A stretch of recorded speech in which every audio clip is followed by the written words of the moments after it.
Okay, మీ పేరు, date of birth, సమయము, పుట్టిన స్థలం చెప్పండి.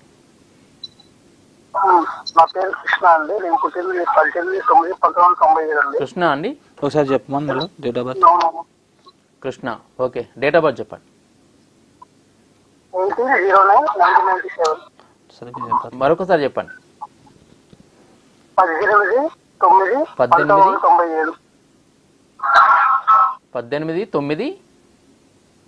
18/9/1997. సమయం చెప్పండి. సమయం, పుట్టిన సమయం. మధ్యాహ్నం 12 గంటలండి. మధ్యాహ్నం 12 గంటలకండి. ఓకే, ఎక్కడ పుట్టారు? ఖమ్మం జిల్లా కల్లూరు మండలం. ఖమ్మం జిల్లా. ఓకే, మీ పేరండి? పేరు కృష్ణ. ఓకే, మీ యొక్క సమస్యను గురువుగారు తెలియజేయండి, పరిష్కార మార్గం చూపిస్తారు. ఇప్పుడు జాబ్ పోయిందండి. అంటే జాబ్ నేనే రిజైన్ చేస్తాను. మళ్ళీ కొత్త జాబ్ వస్తుందా లేదా, ఎంత టైం పడుతుంది జాబ్ అని కనుక్కుందామని చేశారండి.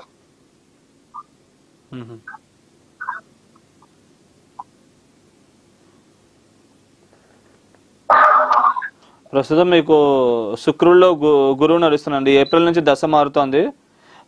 ఇదే 17వ తారీఖు నుంచి దశ మారుతుందండి. ఉద్యోగం వస్తుంది, ప్రాబ్లం లేదు. 17వ తారీఖు నుంచి మారుతుంది. గోచార గురువు కూడా మారుతున్నాడు కాబట్టి కొద్దిగా తొందరగా మీకు ఉద్యోగం పరంగా కూడా ఉద్యోగం వస్తుంది. అన్ని పరంగా బాగుంటుందండి. 17వ తారీఖు తర్వాత బాగుంటుంది మీకు. ఓకేనా? నల్ల నువ్వులు దానం ఇవ్వండి. డైలీ విష్ణు సహస్రనామ పారాయణ చేసుకోండి. ఇదే మీకు రెమెడీ. ఇంకా మీకు ఇవి చేసుకుంటే సరిపోతుందండి, ఇంకేం అవసరం లేదు. పెట్టుకుంటే ఒకటి కనకపుష్య రాగం పెట్టుకోండి, అన్ని పనులుగా బాగుంటుందండి. నల్ల నువ్వులు బెల్లం కలిపి ఆవుకు తినిపించండి. అలాగే విష్ణు సహస్రనామం చదువుకోండి. చూపుడు వేళకు ఒక కనకపుష్య రాగం పెట్టుకోండి. అంతే.